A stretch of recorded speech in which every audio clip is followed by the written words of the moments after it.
Merry Christmas. Di malam yang penuh sukacita ini, kita akan melihat satu bagian firman Tuhan yang diambil di dalam Yesaya pasal 9 ayat 1 sampai 6. Saya beri tema firman Tuhan pada malam hari ini, itu terang yang membawa damai. Terang yang membawa damai. Yang membawa damai. Nah, kalau kita lihat di dalam Yesaya pasal 1 sampai yang ke-6, ini bagian dari apa yang disampaikan Tuhan kepada Nabi Yesaya, ya, dimana kalau kita lihat di dalam Perjanjian Lama, bangsa Israel sedang dalam kehidupan yang artinya di bawah penindasan. Ya, penindasan karena apa? Karena pemberontakan mereka, karena dosa-dosa yang mereka lakukan, karena ketidaksetiaan mereka kepada Tuhan. Jadi di sini kalau kita lihat dalam konteksnya, pasal ini memberikan penghiburan, ya, kepada umat Israel yang sedang berada dalam penderitaan, ya, sedang berada dalam penderitaan dan dalam kegelapan akibat penindasan bangsa asing, ya. Mereka di bawah tekanan bangsa asing, namanya juga di bawah kekuasaan orang lain, itu pasti tidak enak, ya. Sama ketika waktu kita dijajah, ya. Kenapa kita ingin merdeka? Karena tidak enak di bawah penjajahan, karena semua dikendalikan oleh orang yang menjajah kita. Nah, demikian juga hal yang dialami oleh bangsa Israel, ya. Kalau kita lihat di dalam penglihatan yang diberikan Tuhan kepada Nabi Yesaya, ya, di mana pada zaman itu bangsa Israel hidup di dalam kegelapan, hidup di dalam pemberontakan, hidup di dalam dosa-dosa, hidup di dalam hal-hal yang mereka lakukan adalah hal-hal yang tidak menyenangkan hati Tuhan. Sehingga yang saya katakan di awal, ada dosa, ada penghukuman, dan ada kasih karunia. Walaupun bangsa Israel hidup di dalam pemberontakan, walaupun bangsa Israel hidup di dalam namanya ketidaksetiaan kepada Tuhan, tapi Allah itu tetap setia. Ingat, walaupun di dalam keberdosaan kita, walaupun di dalam ketidaksetiaan kita, walaupun di dalam yang jahat-jahat yang kita lakukan, Allah tetap setia kepada janjinya bahwa Dia akan menyelamatkan umat manusia. Ya. Ketika manusia jatuh ke dalam dosa, Allah berjanji, dan janji itu tidak akan pernah diingkari. Manusia seringkali mengingkari janjinya, tapi Allah tidak akan pernah mengingkari janjinya. Kalau Allah katakan, aku akan menyelamatkan manusia, pasti itu akan terjadi, ya. Nah, coba kita lihat ayat per ayat.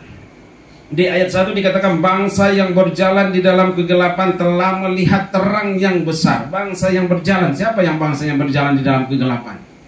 Israel. Ya. Kegelapan di sini digambarkan bahwa hidup di dalam pemberontakan, hidup di dalam ketidaksetiaan kepada Tuhan, hidup di dalam hal-hal yang mereka lakukan adalah hal-hal yang tidak berkenan di hadapan Tuhan. Dikatakan bangsa yang berjalan di dalam kegelapan telah melihat terang yang besar. Mereka yang diam di negeri kekelaman, coba. Negeri kekelaman, atasnya terang telah bersinar. Artinya apa? Ya.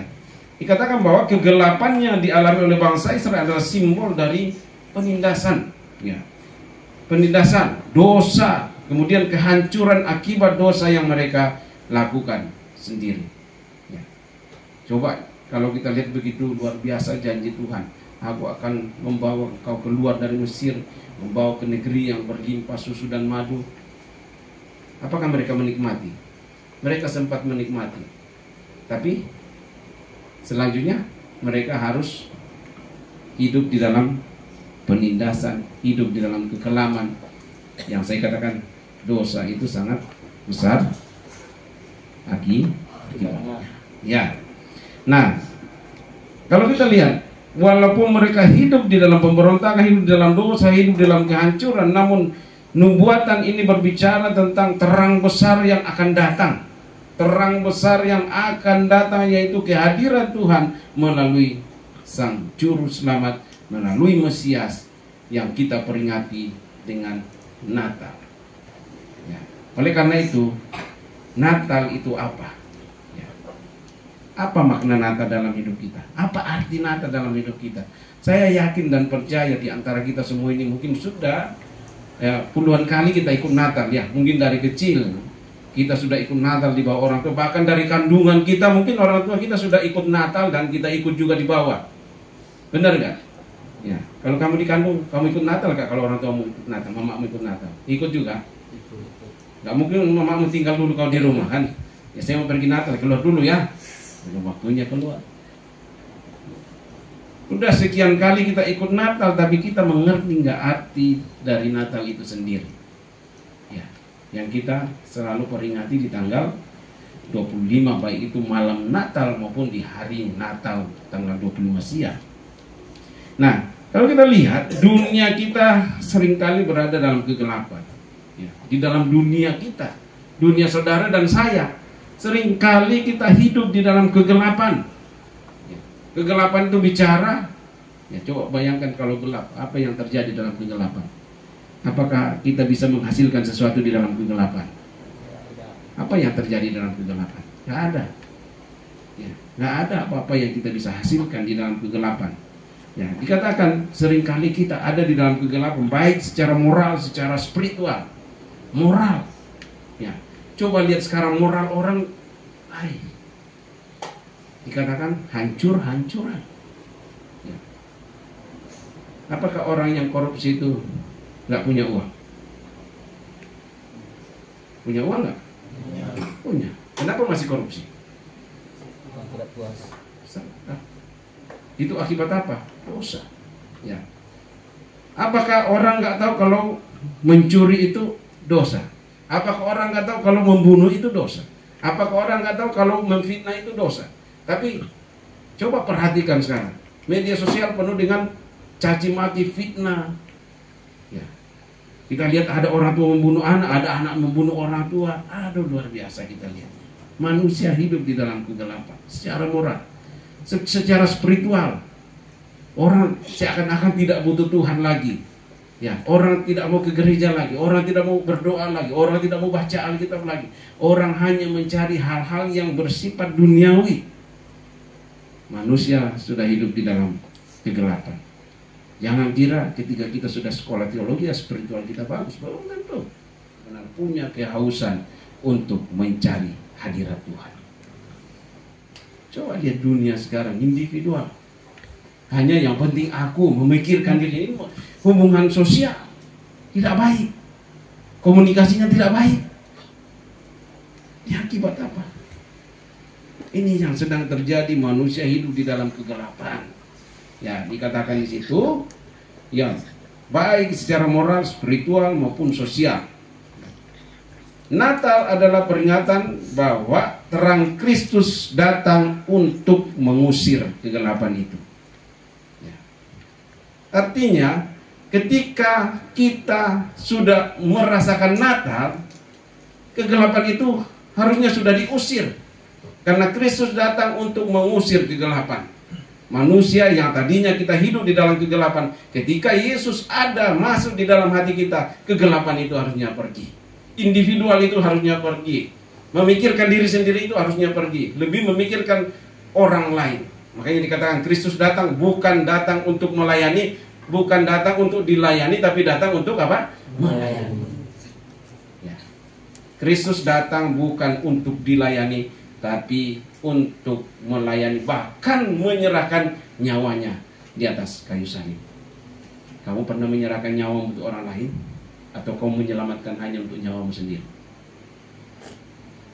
Kalau kau mengalami Natal, engkau tidak akan pernah memikirkan dirimu sendiri. Dalam konteks kita di pas, ketika enggak yang real kita lihat, ya nggak usah kita mikirkan yang jauh-jauh ke sana. Yang real saja. Ketika hujan, apakah engkau pernah pikirkan baju temamu yang ada di sana? Real. Yang ada di atas. Atau kau asik dengan pikiranmu sendiri? Jujur kalau udah bunyi hujan, saya lihat jemuran. Ya, mungkin saya tidak lari, tapi saya panggil siapa, angkat jemuran temanmu.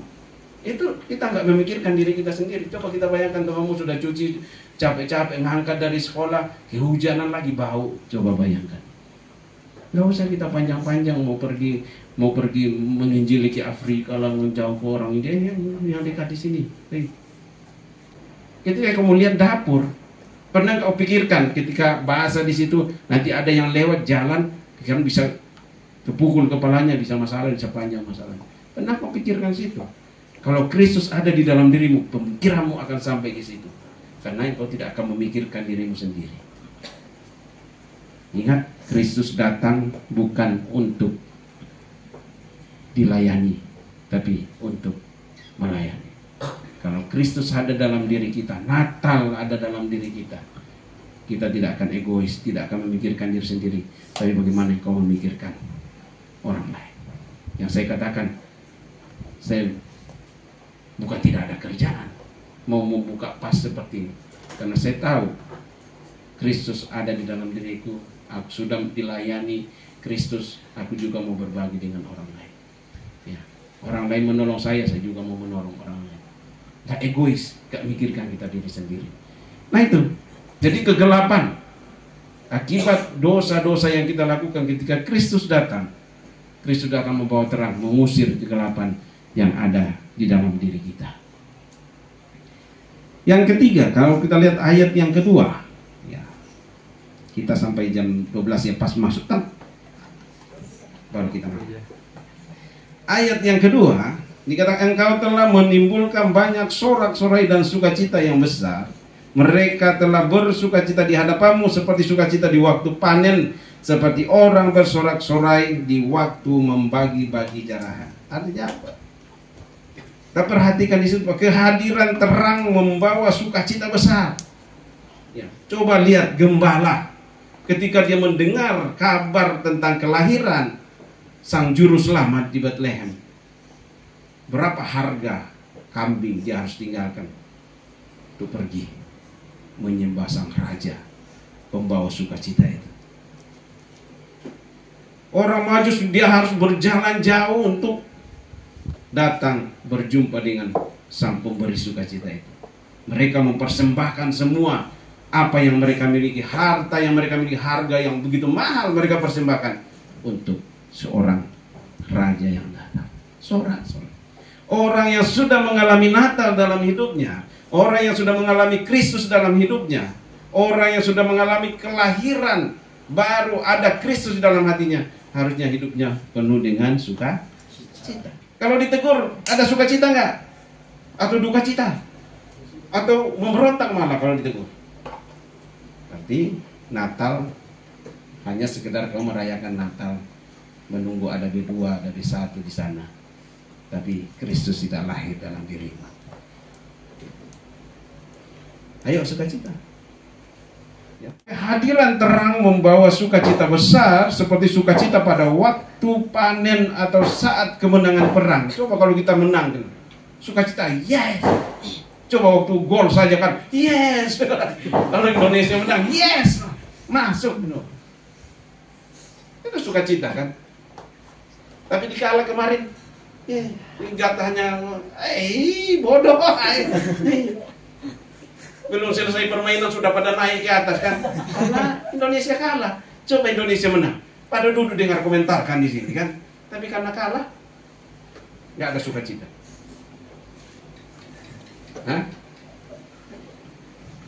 Kalau kita ada Natal sudah lahir dalam kita, harusnya ada sukacita besar. Kita sukacita. Kita surga bergema, lahir Rajamu Dia. Terusnya, damai dan sejahtera turun dalam dunia. Bangsa-bangsa bersukacita karena kelahiran Sang Juru Selamat itu sendiri. Ya, katakan seperti sukacita pada waktu panen saat kemenangan perang. Ini adalah gambaran dari pemulihan yang akan dilakukan oleh Tuhan. Kalau kita sudah dipulihkan oleh Tuhan, Ada sukacita besar. Ya, ada sukacita besar. Walaupun saya tidak pernah tinggal dengan bapak saya tetap punya sukacita besar bahwa aku punya Tuhan, Bapakku lebih besar daripada bapakku yang ada di dunia. Aku berjalan bersama dengan Tuhan. Amin. Amin. Jadi dikatakan sukacita Natal bukanlah hanya karena tradisi atau suasana. Tradisi ini yang lebih parah kalau hanya tradisi. Nah, karena sudah kebiasaan, karena kita orang Kristen tanggal 25 kita rayakan Natal, tapi Natal berlalu kita masih tidur di got. Asap kemuliaan masih ada. Tipu sana, tipu sini masih ada. Bagaimana? Ya. Jadi sukacita Natal bukan hanya karena tradisi atau suasana, tetapi karena karya penyelamatan Allah yang nyata dalam diri saudara dan saya. Sukacita ini harus kita bagikan kepada orang lain. Harus kita bagikan kepada orang lain. Bersuka dalam Tuhan. Mari bersuka cita.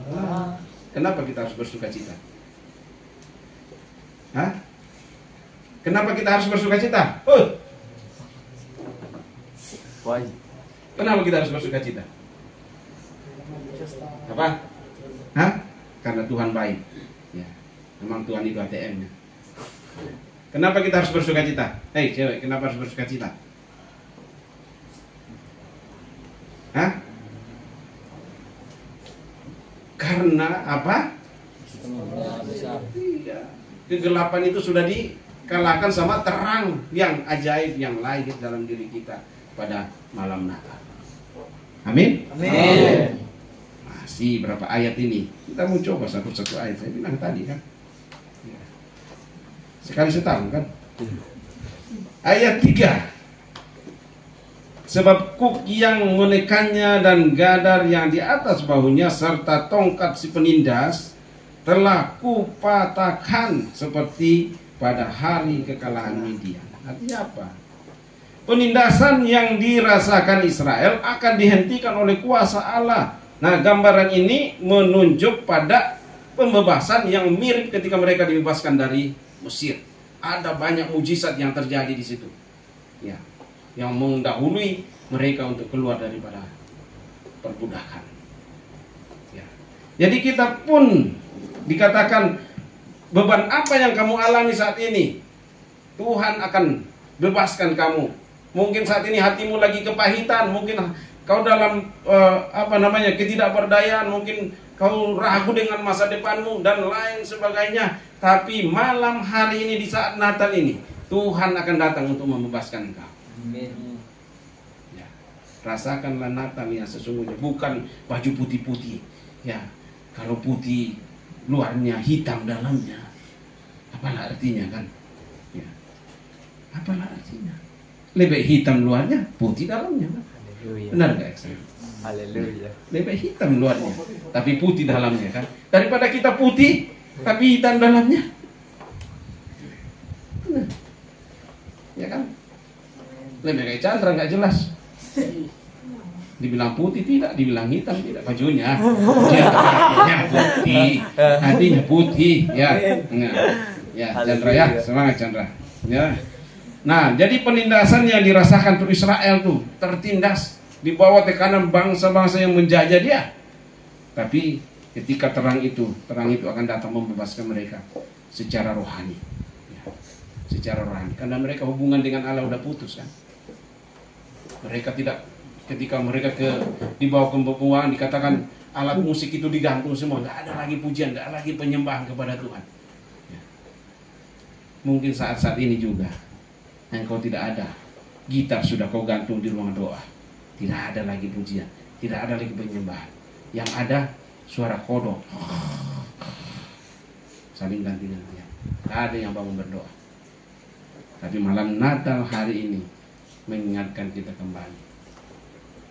Tuhan akan memberikan kekuatan baru Rasa malas berdoa, Tuhan akan gantikan semangat untuk berdoa. Amin. Amin.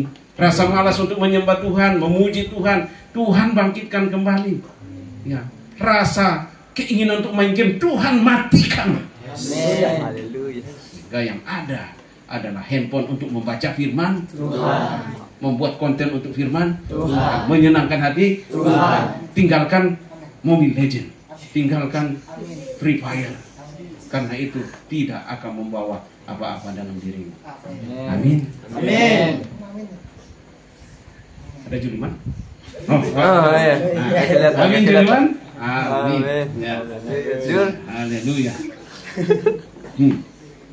Jadi Yesus datang untuk mematahkan belenggu dosa. Kita datang itulah Natal. Natal itu datang untuk mematahkan semua pemberontakan kita, keinginan daging kita, Tuhan patahkan semua. Sehingga yang ada di dalam hati kita hanya untuk menyenangkan hati Tuhan. Ya. Yesus datang untuk mematahkan belenggu dosa, ketakutan, penindasan. Ya, bagaimana hidup kita mencerminkan ya kebebasan yang Kristus berikan. Kita sudah bebas. Kita tidak hidup lagi di bawah kuk perhambaan, tapi kita adalah orang-orang yang sudah dimerdekakan karena Natal sudah lahir dalam diri kita. Ini kita tinggal memperingati saja. Ya kan? Memperingati saja, mengingatkan kita kembali bahwa kita ini adalah orang-orang yang sudah dibebaskan, bukan orang-orang lagi yang diperhamba. Paham? Oke. Yang terakhir, ya, ayat yang keempat. Sebab setiap sepatu tentara yang berderap-derap dan setiap jubah yang berlumuran darah akan menjadi umpan api. Artinya apa? Kedatangan Mesias akan membawa damai yang sempurna. Ya, makanya damai itu hanya ada di dalam Yesus. Damai sejati itu yang hanya ada di dalam Yesus. Dunia juga bisa memberikan damai, tapi itu hanya bersifat sementara. Damai yang sesungguhnya itu ketika engkau ada bersama dengan Yesus. Amin. Amin. Kan kalaku cari damai, hanya ku dapat dalam Yesus. Orang yang gak ada damai itu sudah mulai ngantuk. Sini gak ada. Haleluya. Amin. Gak ada. Kalau ku cari damai, hanya ku dapat di dalam Yesus. Kamu cari di Bank BRI gak ada damai. Hanya ada di Nias itu namanya damai banyak, tapi belum tentu damai. Banyak orang namanya damai, tapi belum tentu damai. Ya. Hanya ketika kau ada di dalam Yesus, kau akan mengalami kedamaian. Dan Natal itu adalah tanda besar bahwa damai itu ada dalam hati kita. Natal itu adalah damai. Ya. Carilah damai hanya di dalam Yesus. Ketika kau ada Yesus dalam dirimu, hidupmu akan damai. Ya. Uang tidak akan pernah memberikan kedamaian. Kau punya uang 1 miliar, damai nggak? Mana damai? Damai nggak kalau kita punya uang 1 juta saja kau taruh di kantongmu, damai nggak? Enggak. Pasti nggak bisa tidur kalau ditaruh di atas. Ya. Besok pagi hilang 100.000, udah nggak damai hatinya. Ya. Jangan pernah taruh harapanmu damai kepada uang, kepada manusia, kepada dunia. Dunia tidak akan pernah memberikan damai yang sesungguhnya. Damai yang sesungguhnya itu hanya ada di dalam Yesus. Ya, walaupun engkau ditinggalkan orang, walaupun engkau dikacangin orang, tapi Yesus ada selalu bersama engkau, bersama saya. Makanya kalau orang ngomongin saya harus puji Tuhan, berarti saya terkenal. Ya. Diomongin orang. Kalau kita nggak pernah diomongin orang, berarti kita nggak terkenal kan? Benar nggak? Kalau kita diomongin orang, Jokowi sampai sekarang sudah turun jadi presiden masih diomongin orang saja. Berarti dia hebat kan, terkenal. Kalau kita nggak diomongin orang, berarti kita nggak ada apa-apanya. Ya. Justru. Kenapa? Kenapa? Punya kan merasa tersaing.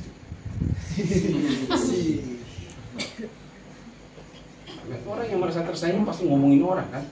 Karena dia tidak mampu seperti orang yang diomongin. Ya makanya kalau kita diomongin orang, ya puji Tuhan, berarti kita lebih dari dia kan. Makanya diomongin kita. Ya coba kita nggak ada apa-apanya, kalau dia nggak ngomongin kan. Ya, kalau kamu sering diomongin orang, berarti kamu orang hebat. terkenal. Ya. Nah, tapi jangan kamu pergi mencuri baru jadi omongan.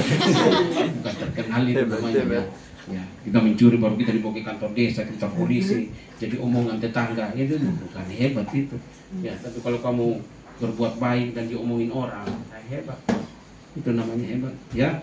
Jadi Yesus datang untuk mematahkan belenggu dosa, ketakutan dan lain sebagainya. Ya, tadi yang terakhir, kedatangan Mesias akan membawa damai yang sempurna. Damai yang sempurna. Sempurna artinya itu yang paling atas. Nah. Ya. Sempurna itu sudah nggak ada duanya lagi. Ya, damai yang sempurna itu hanya ada di dalam Yesus. Ya, jadi tidak ada lagi kebutuhan akan peperangan karena Raja Damai telah berkuasa. Kamu diomongin orang, kamu tidak akan balas. Kamu dijailin orang, kamu tidak akan balas. Kamu dijelekin orang, kamu tidak akan balas. Karena ada Raja Damai bekerja dalam dirimu. Ya, Raja Damai telah lahir di dalam diri kita. Natal mengingatkan kita untuk menjadi pembawa damai. Kalau kita sudah merasakan Natal yang sesungguhnya, Natal yang sempurna, kita itu pembawa damai. Di mana ada percekcokan, kamu bawa damai di situ. Kristus datang untuk membawa damai, bukan membawa kompor. Ya. Banyaknya jadi kompor supaya meledak di situ. Ya. Yesus tidak seperti itu. Kalau bisa, bagaimana menghentikan kompor itu supaya tidak meledak? Tapi manusia maunya terjadi ledakan di situ. Nah, kalau kita sudah ada Raja Damai, kita akan membawa damai. Nah, dalam konflik di sekitar kita, bagaimana kita mencerminkan kedamaian Kristus, membawa damai. Ya, tugas kita itu membawa damai. Kalau ada orang berselisih, carilah pembawa damai di situ. Karena Kristus datang untuk membawa damai. Itulah makna Natal. Natal adalah kedamaian. Seperti tema kita pada malam hari ini, terang yang membawa damai. Terang itu siapa? Kristus. Kristus datang ke dalam untuk apa? Mendamaikan dunia. Ya, harusnya agama itu membawa kedamaian, tapi kenyataannya agama membawa kekacauan. Ya. Tapi ya itulah yang sedang terjadi. Nah, ayat yang kelima, ini yang terakhir, saya jujur ini. Yang terakhir. Ya. Coba kita baca sama-sama. Sebab seorang anak telah lahir untuk kita, seorang putra telah diberikan untuk kita. Lambang pemerintah ada di atas bahunya, dan namanya disebut orang Penasihat Ajaib, Allah yang perkasa, Bapa yang kekal, Raja Damai. Artinya apa? Ayat ini adalah inti dari nubuatan tentang kedatangan Sang Juru Selamat yang akan menyelamatkan tidak hanya bangsa Israel, tapi seluruh umat manusia akan diselamatkan lewat Sang Juru Selamat ini. Jadi anak yang dimaksud adalah siapa itu yang anak yang dimaksud? Telah, ya, sebab seorang anak telah lahir. Siapa yang dimaksud itu? Yesus Kristus. Ya, yang membawa pemerintahan yang adil, kekal dan penuh damai. Ya. Seperti gelarnya kalau kita lihat itu apa? Penasihat Ajaib, Allah yang perkasa, Bapa yang kekal dan Raja Damai. Ya. Artinya apa yang kita lakukan? Natal bukan hanya tentang kelahiran seorang bayi. Nih saya. Natal bukan hanya tentang kelahiran seorang bayi. Kalau dia bayi terus, setiap Natal kan bayi terus ya ini.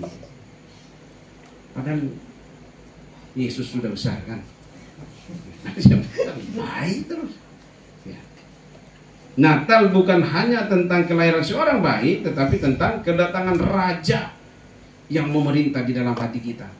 Kedatangan Raja Natal malam hari ini, Raja sedang datang dalam diri kita yang belum ada Raja di dalam hatinya. Undang Raja itu masuk ke dalam dirimu. Raja apa saja? Raja Damai. Ya. Dikatakan di situ yang akan memerintah. Apakah Kristus benar-benar menjadi Raja Damai dalam hidup kita? Apakah benar-benar Yesus sudah menjadi penasihat ajaib di dalam diri kita? Kalau kau menghadapi masalah, siapa penasihatmu? Teman seumurmu? Orang yang tidak kenal Tuhan yang menasihatimu? Atau kau minta nasihat kepada Tuhan? Kau datang ada masalah, datang kepada Tuhan. Natal bukan hanya tentang kelahiran seorang bayi, tetapi tentang kedatangan Raja yang memerintah. Apakah Kristus ini? Pertanyaan kita, apakah Kristus benar-benar menjadi Raja Damai dalam hidup kita? Benar-benar penasihat ajaib? Benar-benar Allah yang perkasa? Benar-benar Bapa yang kekal? Tanyakanlah pada dirimu. Bagaimana kita menerapkan firman Tuhan ini dalam hidup kita? Ada 4 poin yang saya mau sampaikan. Itu baru pengantar tadi. Ada 4 poin. Yang pertama, hiduplah dalam terang, karena Kristus datang untuk membawa terang. Artinya apa? Tinggalkan kegelapan, dosa, dan izinkan terus Kristus menerangi hidup saudara dan saya. Izinkan Kristus yang menerangi. Izinkan, ada masalah, izinkan Kristus. Tuhan, aku buka hatiku, terangilah hatiku. Ya, hidup dalam terang. Yang kedua, bagikan sukacita. Ya, saya katakan tadi, jangan egois. Bagikan sukacita kepada orang lain. Sukacita sudah kita dapat secara gratis, bagikan secara gratis. Jangan kau tawarin, siapa yang mau sukacita? 5.000 satu orang, saya kasih sukacita. Enggak. Kita sudah dikasih secara cuma-cuma. Ya, bagikan sukacita. Natal adalah momen untuk membagikan kasih dan sukacita kepada orang lain, terutama yang sedang mengalami kegelapan dalam hidup mereka. Kasih terang kepada mereka yang sedang mengalami kegelapan, yang hidupnya tidak pernah berjumpa dengan Tuhan, yang hidupnya hanya lakukan hal-hal yang menyakiti. Kasih terang kepada mereka supaya mereka tidak hidup di dalam kegelapan dan mereka akan binasa. Ya. Yang ketiga, jadilah pembawa damai. Ya. Jadilah pembawa damai. Dalam dunia yang penuh konflik, jadilah alat Tuhan untuk membawa damai seperti Sang Raja Damai. Kristus datang ke dalam dunia untuk membawa damai. Jadilah kita pembawa damai.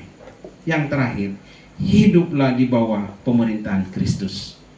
Ya. Walaupun kamu ada di PAS, hiduplah di bawah pemerintahan Kristus. Ya, izinkan Yesus memimpin setiap aspek hidup saudara sebagai Raja dan Juru Selamat. Ya, izinkan. Ada 4. Pertama tadi apa? Hidup dalam terang. Yang kedua, bagikan sukacita.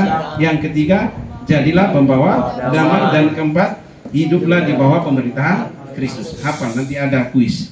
Ya. Yang terakhir, saya tutup seluruh firman Tuhan yang saya sampaikan pada malam hari ini. Kalau kita kembali Yesaya 9 ayat 1-6 adalah pesan pengharapan, sukacita, dan damai yang datang melalui Yesus Kristus. Sebagai umat yang sudah percaya, ya kita sudah percaya semua ya, kita dipanggil untuk menerima terangnya, hidup dalam damainya, dan membagikan sukacita keselamatan kepada semua orang yang kita temui. Jadilah terang, karena kita adalah penerima terang. Seperti bulan. Bulan bukan sumber terang, tapi dia bisa membagikan terang itu. Sumber terang adalah matahari. Matahari memantulkan terangnya kepada bulan, dan bulan memantulkannya kepada seluruh makhluk yang ada di dunia ini. Yesus adalah matahari, sang sumber terang itu. Kita menerima terang itu, dan kita harus memancarkan terang itu kepada semua orang yang ada di sekitar kita. Tuhan memberkati kita. Mari kita berdoa. Segala